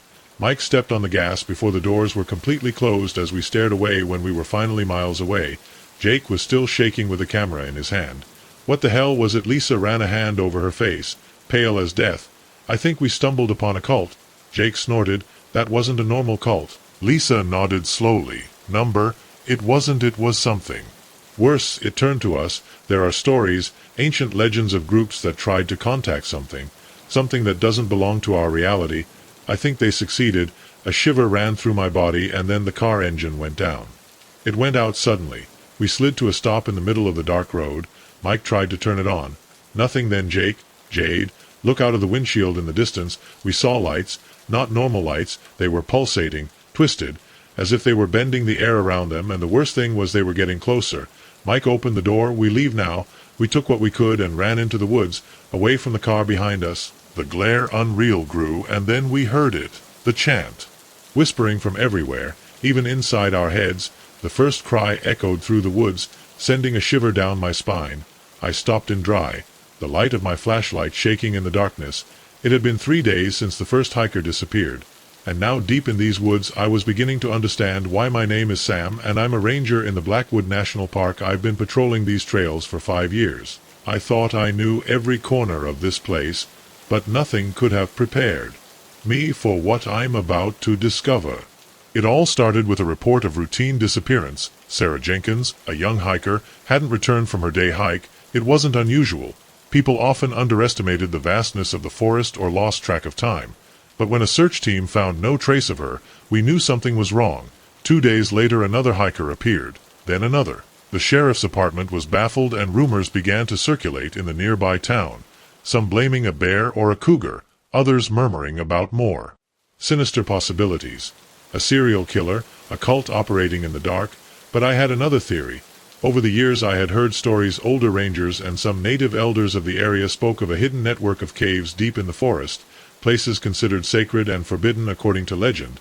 Those caves were home to something ancient and evil, always making my way through the undergrowth. After midnight, following a path barely visible on maps, the forest was eerily quiet. The usual sounds of insects and nocturnal animals had faded away. And then I heard it. The scream wasn't quite human or entirely animal. I was paralyzed by fear, every instinct in my body begging me to turn around. But I couldn't, not with 3 lives at stake. So I kept going, with one hand on the flashlight and the other on my regulation weapon. The terrain became more and more difficult. The trees grew closer together. Their gnarled branches seemed to spread out like fingers. More than once I had to turn back and find an alternative way through the thick undergrowth. Just as I was considering giving up, I saw a dark opening in the side of a hill hidden behind the vegetation at the entrance to the cave. I approached cautiously, shining the flashlight on the moss-covered rocks and the dripping water spraying the air coming out of the cave down the walls. It was icy and had a strange smell, damp and rancid. Taking a deep breath, I went into the darkness. The light of my flashlight seemed to be absorbed by the blackness, barely illuminating a few meters in front of me. The tunnel descended in a slope, taking me deeper and deeper into the bowels of the earth. Soon I began to notice marks on the walls. They were ancient pictograms mixed with symbols that I did not recognize. Some showed humanoid figures with elongated limbs and disproportionate heads. Others seemed to represent rituals or hunts. They all gave me a sense of unease. The tunnel finally led to a larger cavern. I moved the lantern from side to side, and my heart stopped. For a second, in the center of the cave was a stone altar stained with something dark that deep down I knew I didn't want to identify. Bones scattered on the ground, some clearly of animals, others human, and carved on the side of the altar. A symbol I recognized from the walls of the tunnel, a spiral with an eye in the center, was so concentrated in the scene that I hardly heard the sound. A soft year from the darkest corner of the cavern. I turned the lantern in that direction and saw it. It was tall, too tall. Its skin was pale, almost translucent. Its limbs were too long. Its joints bent in impossible ways. But the worst thing was his face. He didn't have a nose, just 2 huge black eyes that reflected the light like a cat's. For a second we stared at each other. Then he let out a scream that froze my blood, and he threw himself at me. I didn't think, just shot. The flash of the shot lit up the cavern. For an instant the creature screamed in pain or rage. I didn't know it. He staggered backwards, slipping into the shadows. The echo of my gunshots reverberated in the cave. My breath was a breathless gasp as I backed away toward the exit. It was then that I saw a lump in the corner of the cavern. Someone was there. I approached cautiously. It was a scruffy woman, her clothes in tatters, covered in scratches and bruises. Her face was the same as I had seen in the photos of the Sarah. I whispered, gently touching her shoulder. She shuddered violently, muttering incoherently. "I'm here to help you," I told her urgently. "We have to leave now." With a lot of effort I managed to get her to her feet, but then I heard it, the sound of something crawling from multiple directions. We weren't alone, and whatever inhabited this cave was approaching. I dragged her with me towards the exit, feeling how desperation drove me. The drag of those things was I was coming back stronger. I could smell them, that mixture of moisture, flesh, and death. We ran through the tunnel, stumbling in the darkness. Finally the breath of cold air hit me. We had gone out, but I didn't stop either when we got to the road or when we got to the ranger station. I didn't stop until we were safe. Sarah survived, but the other hikers were never found. The officers returned to the cave. But there was nothing on the altar. Was missing the bones too, and no trace of the creatures. The official report spoke of animal attack. Sarah was diagnosed with PTSD. My version of events was ignored. They suggested I take a break, but I know the truth. Something lives deep in Blackwood, something ancient, something hungry. Caves were sealed, declared dangerous by geological instability, but sometimes at night when the forest sinks in the dark, I still hear that scream, and I know that sooner or later they'll come back. No normal lights were pulsating, twisted like they were bending the air around them, and the worst thing was they getting fast. Mike opened the door. We left now. We took what we could and ran into the woods away from the car behind us. The unreal glow grew, and then we heard the chant whispering from everywhere, even inside, but under an old flower pot. I found a key exactly where Elizabeth had said she would be. With a deep breath I opened the door and crossed the threshold into something I should never have awakened. The inside was frozen in time, dusty furniture, a heavy silence, as if the house was holding its breath. But there was something else, something alive. I didn't see it, but I felt it. The house was watching me. I moved forward with I cautiously went to the main room. In the center of the room, under a dusty carpet, I found what I was looking for. Stairs descended into a dark basement. I knew I had to turn around and leave, but my curiosity prompted me to go down from the basement.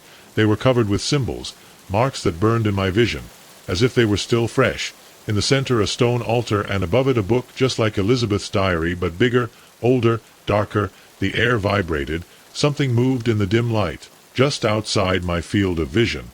But the moment I touched the book, everything was given. The marks on the walls shone with sickly light.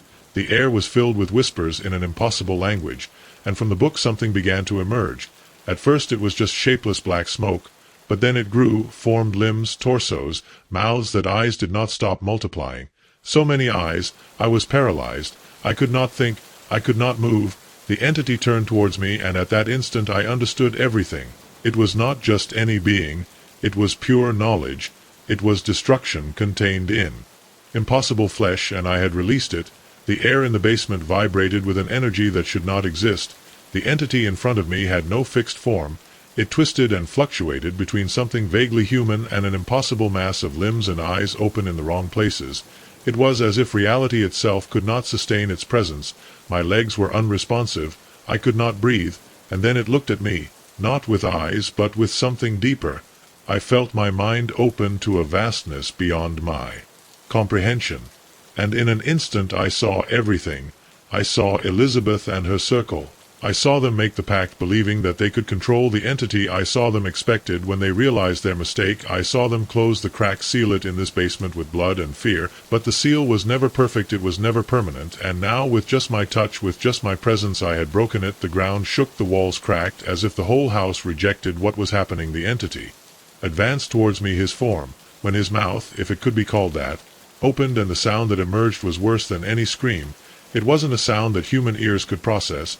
It was something older, an echo of an existence that shouldn't be in this world. Something inside me happened. Despair gave me, woke me up from the trance. I forced myself to move. I stumbled backwards, almost falling. I had to seal it. I had to seal it. I had no blood from the original circle. I had no knowledge of the rituals. I only had one chance, the book on the altar. If Elizabeth and her people had used it to catch it, maybe I could reverse it. With trembling hands, I opened it and began to read. The words were pure poison in my throat. Each syllable seemed to twist reality around me, but I followed. The being shook as if I felt what I was doing, screamed in an impossible language, reaching out towards me with liquid arms. I kept reading. The Marks on the walls, they shone again, this time with a different white light. The ground split, the house growled like a wounded animal, the air bent around me, as if the whole space was making its way towards a single point. The being Ahui fell apart, trying to hold on to this reality, trying to stay here, but I didn't let it. I didn't stop. I read the last word of the text, and the world broke into 1,000 pieces. When I opened my eyes, I was on the basement floor. The altar was empty. The book disintegrated into ashes. The marks on the walls disappeared, and the entity was no longer there for a moment. I just stood there, feeling my heart beat against my chest. I had made it. I stood up with trembling legs. I went up the stairs, hoping that the house would crumble on me at any moment. But when I got to the door, the sun was rising. The world was still there. I walked away from the siren without looking back. I left it there, abandoned, empty like a sealed tomb. Because although I didn't know if I had completely defeated it, I knew that I would never set foot in that place again, and no one else should. I never didn't talk to anyone about what had happened. I burned Elizabeth's diary. I moved away from that town. I tried to move on with my life. But the knowledge of what I saw, of what exists beyond our world, that never went away. Some nights I wake up in a cold sweat. I feel a whisper in my ear, an echo of a forgotten language. Other times I see shadows moving in places where there shouldn't be any. And the worst thing is that there's a part of me that wonders, I really stopped it or just gave it more time. Because now I dream of it. I dream of a basement that shouldn't exist, of an altar that still stands in some forgotten corner of the world, of a being who waits patiently for someone else to do the same as me, because there are doors that, once opened, never they close completely again. The old country house remains silent, bathed in the pale moonlight, one full. Its worn planks and its sloping roof spoke of years of abandonment. But for us it was a blank canvas, an opportunity to start over. What we didn't know was that when we crossed its threshold, we were entering a nightmare that had been waiting decades to unfold. My name is Emily, and this is it. The story of how my family's dream of a quiet life in the countryside turned into a terrifying nightmare. It all started innocently. My husband Mark and I had always dreamed of escaping the hustle and bustle of the city. When we found the ad of Cedar Grove Farm, 50 acres of fertile land with a historic home at an incredibly low price, we didn't hesitate to jump at the chance. Our 2 children, Lily, 10, and Max, 00, were excited by the idea of having so much room to explore. The realtor was saying eerily eager to close the deal, barely giving us time to do a full inspection of the property, but we were overly excited about our new life in the countryside, as if to notice the warning signs. The day of the move was a whirlwind of boxes and furniture. The air inside the house had a rancid smell of enclosed space for too long. While unpacking in the kitchen, a strange sensation took hold of me. The hairs on the back of my neck stood on end, and an intense feeling of being watched made me spin suddenly. I waited to see someone at the door, but no one was there. That first night the strange happenings began. At first, they were small things, objects that were not where we had left them, doors that we remembered shut, appearing wide open. We convinced ourselves that part of the chaos of the move until the noises began. Footsteps in the attic when we were all downstairs, the sound of childish laughter floating in the air coming from empty rooms. We tried rationalize old houses. Make noise, we told ourselves. The wind can make doors move. But then Lily saw something we couldn't explain. I found her standing in front of an antique mirror we'd found in the attic, her eyes wide open and her skin pale. Mom whispered, "There was a little girl in the mirror." But it wasn't me. I tried to reassure her that it was only her imagination, but the fear in her my look made me feel a chill as the days went by. The incidents increased in frequency and severity. Max's toys appeared, arranged in strange patterns. Every morning Lily woke up screaming for the burned man she claimed to see at the foot of her bed. Mark and I woke up in the middle of the night to find all the kitchen cabinets open, their contents scattered on the floor. We could have found logical explanations for each event separately, but together they formed a picture too scary to ignore. Something was in our house and I didn't want us to be there. Desperate for answers, I began researching the history of Cedar Grove Farm, which I found out left me cold for the last century. The property had changed owners several times. No family stayed more than a year. Records spoke in whispers of tragedies and violence. But what I found was the most important thing to do. It really froze my blood. It was a 1925 article detailing a devastating fire that had claimed the lives of the estate's original owners, a farmer, his wife, and their 2 young children. The cause of the fire was never determined. But there were rumors rumors of dark rituals of forces that shouldn't have been summoned as I read an icy blast swept across the room. And I'd swear I heard a distant echo of childish laughter that night. It all came to a head. We woke up to Max's terrified screams. We ran to his room, and we found him huddled against the wall, pointing to his closet with eyes full of terror. The burned man alone is in there. Mark slammed open the closet door. Nothing, just clothes and toys. But when he turned to comfort Max, I saw him for a fleeting moment. A dark figure and charred materialized in the corner of the room. Her skin burned and twisted, her hollow eyes, and then disappeared. But the smell of smoke remained. That same night we left the house, didn't even stop to pack, drove to a motel in the city, trembling, unable to talk about what we had seen. But our nightmare wasn't over. As we pulled out of the driveway, I looked in the rearview mirror at the upstairs window. I saw two small figures watching us, pale, sad children. They were not our children. The next few weeks were a whirlwind of consultations with paranormal investigators, priests, and occult experts. We found out more about the dark history of Cedar Grove Farm. There were stories of disappearances in the nearby woods, of strange lights in the windows of the house, even when it was uninhabited. A local old man with eyes clouded with age told us a story passed down from generation to generation. The original owners, desperate to save their farm from ruin, had resorted to dark magic, but they didn't know what they were doing and paid the price. That land is there, the old man told us in a trembling voice. What walks there is not natural. It is not right. We tried everything to clean the house, blessings, rituals of purification. Nothing worked. Each attempt only seemed to enrage the spirits. When Lily disappeared for 3 hours, we knew we couldn't stay any longer. We found her in the attic talking to someone we couldn't see. When we asked her, she answered matter-of-factly. She was playing with the other children. Her description matched exactly the children who died in the fire almost a century ago. We couldn't sell the house. No one would want to buy it, so we did the only thing we could do. We burned it, watched it burn to the ground. The flames devouring the cursed past of that place, and in the flames, I swear, I saw shadows rising into the sky. The farmer, his wife, his children freed. We moved to another state and tried to move on, but sometimes on quieter nights I still hear the creaking of footsteps upstairs or smell smoke where there shouldn't be, and every now and then I see a face watching me from the darkness, because some stories never end really. The moment the lights went out, I knew something was terribly wrong. The sudden darkness was absolute, swallowing the warm light in the living room and plunging the house into an eerie silence. I froze in place, hands still holding the TV remote, Agus ear to catch any sound from the children upstairs. Then I heard a noise. My name is Megan. And what was meant to be a quiet night of babysitting turned into the scariest experience of my life. It was Friday night. The Millers, a kind couple down the street, had asked me to babysit their children as they went out to celebrate their anniversary. I had worked for them many times before. Their children, Emma, 8, and Liam, 6, were sweet and well-mannered.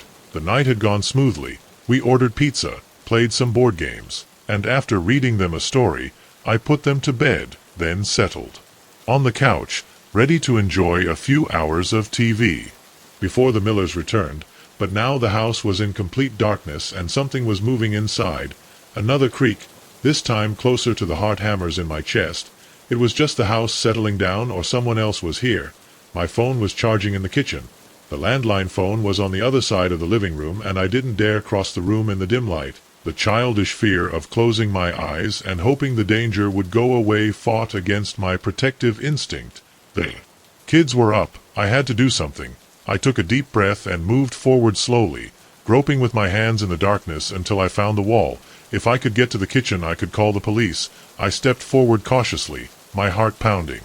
Then I heard it whisper so low I thought I almost imagined it, but then it came back clearer, this time from upstairs. My blood went up, it froze. The voice wasn't Emma's or Liam's, it was adult male. Every fiber of my being was telling me to run, to get out of the house and call for help, but I couldn't leave the children. So I went to the stairs, moving as discreetly as possible. Each step creaked under my weight, a sound that seemed to reverberate in the silent house. Halfway up the stairs I heard a movement in the hallway on the second floor, then Emma's voice trembling. "Megan, is you?" Before I could answer, a huge hand closed over my mouth from behind. A strong arm wrapped around my waist, lifting me off the ground. I tried to scream, kick, fight, but the grip was iron. A rough and hot breath brushed my ear. Not a sound whispered a hoarse voice or "Children pay for it." Fear paralyzed me. I nodded, tears running down my cheeks. The man loosened his grip on my mouth, but his arm remained firmly attached to my waist. "Well, now let's go up slowly," and without nonsense, he pushed me towards the rooms. Emma was leaning out of the door of her room, her eyes huge with fear. The man changed his tone to a fake and kind one. "Go back to the small bed. Everything is fine." Emma hesitated, looking towards me for a sign. I tried to keep my expression serene. "Yes, Emma is all well." She nodded slowly and closed the door. The man led me to the master bedroom and closed the door behind us.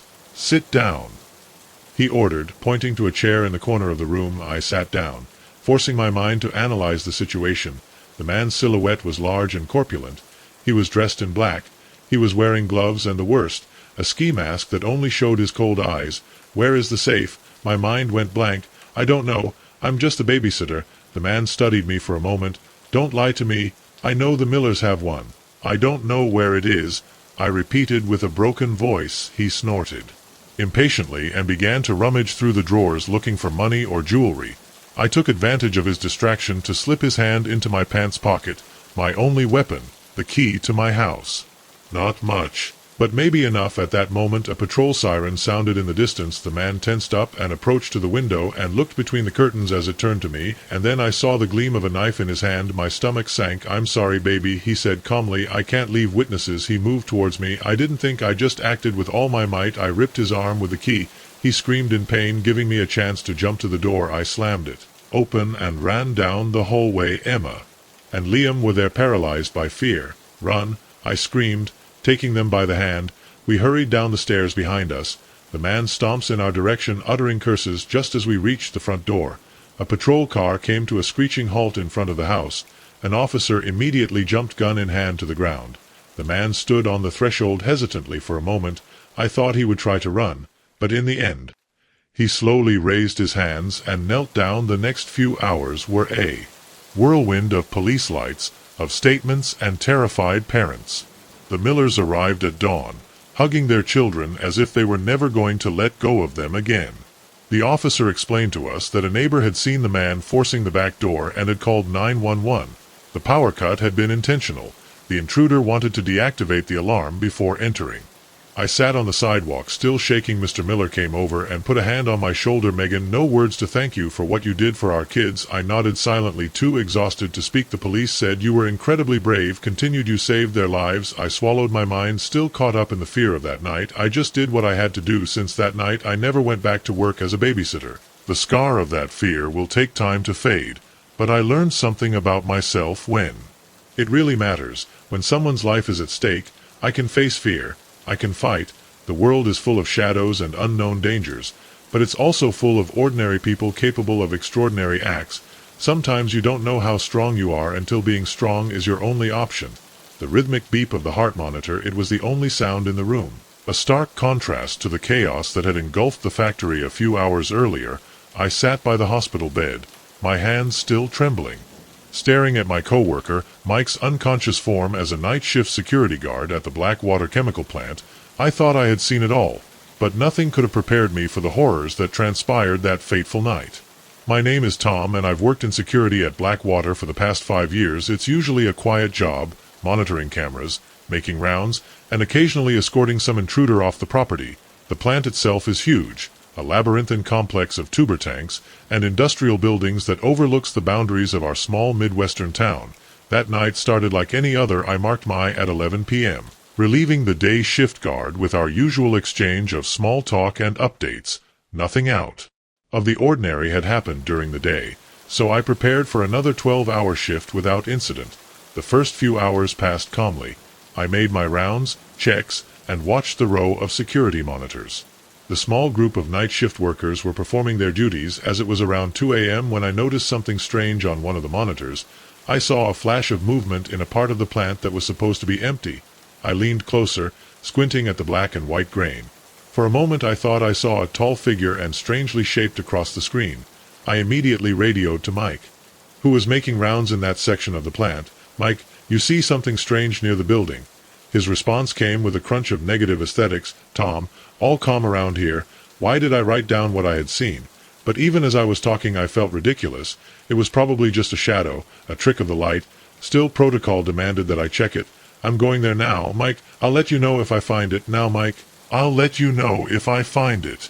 I kept watching the monitors carefully as Mike made his way through the maze of buildings and machinery. When he approached the area where he had seen the movement, a strange feeling of fear began to invade me. Suddenly, all the lights in Building C went out. The monitor showed only static. Mike, I called on the radio. Silence. Mike copies me. Nothing. I was already halfway to the exit when I heard him a scream. It hammered into my chest as I ran toward the Building C, my flashlight bouncing wildly in front of me. As I got closer to, I noticed a strange smell in the air, chemical acid unlike any I'd smelled on the floor before. The door of the building was ajar, swaying slightly in the night breeze. I pulled out my pepper spray, as close to a gun I was allowed to carry, and I went inside. The ace of my flashlight revealed a scene of chaos, overturned equipment, puddles of a goo on the floor that seemed to glow dimly in the dark. And there in the center of the room was Mike. He was on the floor, writhing in pain, his body covered in an oily, iridescent substance. I ran to him, but as I got closer, I saw in horror that the substance seemed to be burning his safety clothes. "Oh God, Tom Jade, Mike," his eyes bulging with terror. "What is this?" Before he could answer, a low, bubbling sound came out of the shadows behind us. I turned the flashlight quickly and found myself face to face with a nightmare. He was vaguely humanoid in shape, but there ended the similarities to a person. His body seemed to be made of the same viscous, shiny substance that I stumbled backwards, dragging Mike along with me.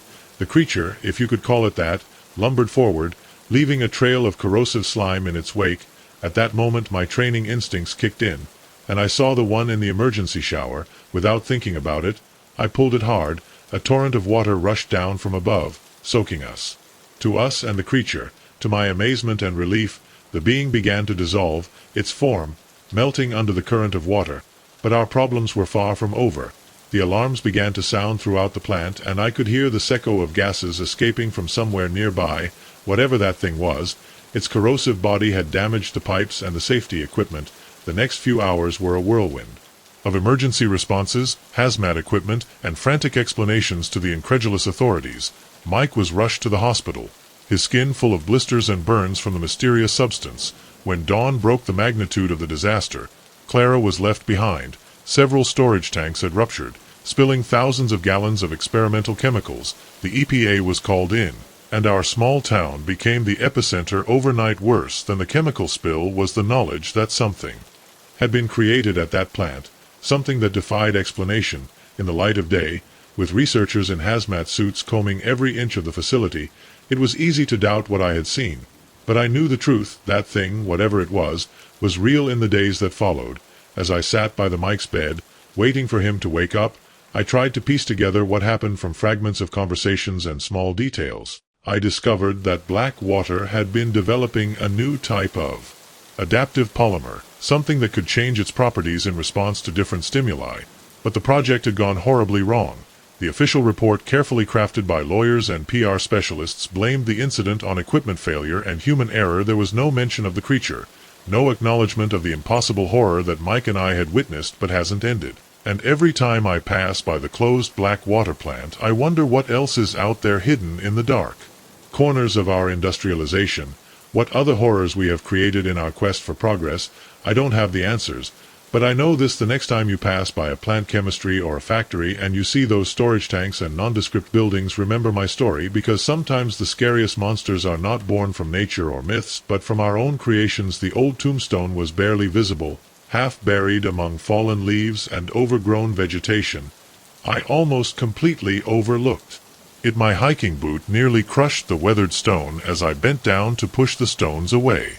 Debris. My fingers ran over the faded inscription here. I was Thomas Blackwood, 182318601967. A shiver ran down my spine, not because of the autumn air, but because of the realization that I had stumbled upon something I should never have found. My name is James, and I am a passionate hiker and history buff. I have always been drawn to the forgotten corners of the world, those places where history and nature are intertwined.